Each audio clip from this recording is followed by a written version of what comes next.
These dots over here may be telling the greatest story about gear in Cataclysm. If you take a look at this red bar down here, what you can see in that middle mark, that red notch, that is the median damage average that a class is doing. At the same time, this little red dot on the right, this right here means the top 10% players of the class, how much they are doing. Now, on my previous videos, I talked about how I thought the dot DPS thing was not gonna be reliable for a while until we had good data, and that's for a very simple reason. Because do you know who the top 10% people, the people in that dot class, are gonna be? Well, they are gonna be the people that are doing heroic, and now they have heroic gear. So what I want to talk about in this video is which are the classes that after getting some couple lockouts in your belt, after getting good gear, who is actually kicking butt right now? And the answer is kinda interesting. Let's check it out. First of all, this peak protruding right here, this little cyan peak, is actually the fire mage. Now the fire mage is pretty good. If you look at median damage, it is actually like the 6th best. Actually, the top median players, the median is very balanced. We're going to talk about that in a minute. But if you look at an average fire mage player with some pre-raid vesting slot gear, they are doing okay. They are doing like top 5, top 6. They are doing very well. But if you look at this right here, the top 10% are now the top 1 class in the game. There is several reasons for that. First of all, as I explained in my Fire Mage guide, the Fire Mage is actually a hyperscaler. Their crit turns into dots and turns into free pyroblasts, and in turn, the more crit they get, the more exponentially they will scale out to their attack power, their spell power.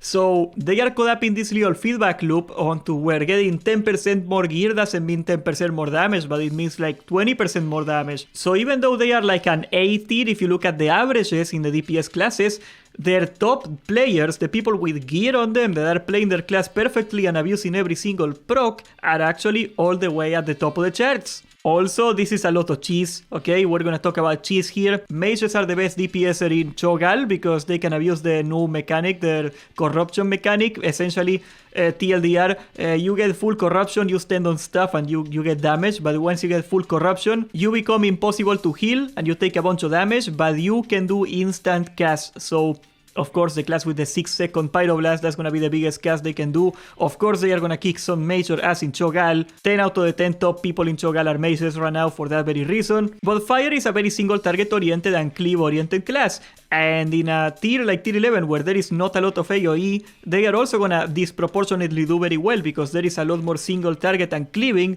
basically almost all single target. That counts for the logs. Sadly, and I despise Warcraft logs for making this decision because it makes my pogs a lot harder. Believe it or not, they have a... It's crazy how much Warcraft logs has power that they can literally change the meta. Because the damage in the worms in Magmo, for example, or the damage of the plants in Conclave of the Winds, they do not count for the logs. Of course, that's gonna punish the AoE classes, the classes that should be doing very well. They are gonna get really hurt by it. But at the same time, I cannot get my damn pogs to kill the freaking worms. I wiped twice because of it, like already, because people refuse to hit them because my logs. Oh, I hate this thing. I really do. Now, if we look at the second class and the third class, they are very close together on the top 10%. That is going to be the Unholy Dead Knight and the Elemental Shaman.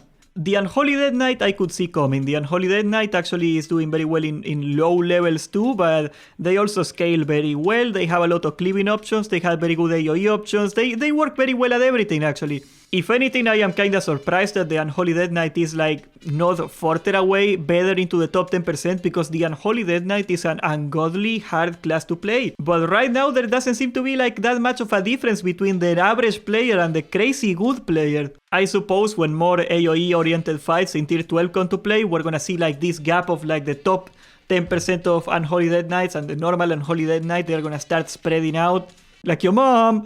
The second class right here though, the Elemental Shaman is eating pretty good.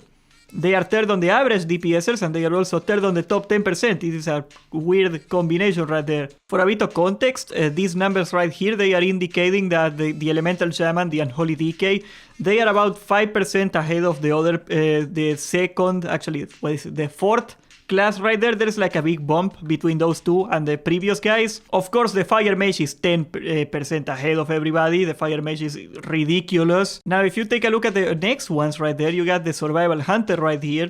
The survival hunter is very similar to the arms warrior, and that kind of surprised me. And the surprise was actually twofold. Because if you look at the raid design, in my opinion, I think that the arms warrior is much more better fitted for tier 11 than the survival hunter. The survival hunter is a lot more AoE oriented. It doesn't have a lot of very good cleaving. It does have cleaving, of course, but it doesn't have very good cleaving. The single target, of course, is excellent, but the arms warrior is a lot more suited for cleaving, and I thought that the arms warrior scales with gear a lot better, but apparently they are pretty tight. As you can see, there is a lead on the hunter on the top 10% people, but the arms warrior is actually overtaking it on the median damage, so apparently the arms warrior is a pretty decent class to play. A little more funny right there is that the enhancement shaman is actually doing pretty good in the median, but the top 10% is abysmal, so yeah, I guess it's not very worth it to invest on the enhancement shaman. They simply do not scale, and they will not scale. They are pretty bad in Cataclysm. Marksmanship stuck in a very similar position where they do not scale at all. Marksmanship is... I hate marksmanship. I mean, come on, Beastmaster is all the way at the bottom. That's my boy right there. Why is Beastmaster even in every freaking expansion, man? I just want to throw dinosaurs at people. Come on, man. But I want to talk about a couple of the ones that actually changed my mind here. The ones that I think are kind of weird. And we're going to try to find sense into it because it is kind of difficult. Shadow Priest, eating very good. I expected it. I am not that surprised. They don't need that much to hit their haste values and they start running pretty fast. It does seem right here that they do scale, but I want to put a caveat on it. They do not really scale.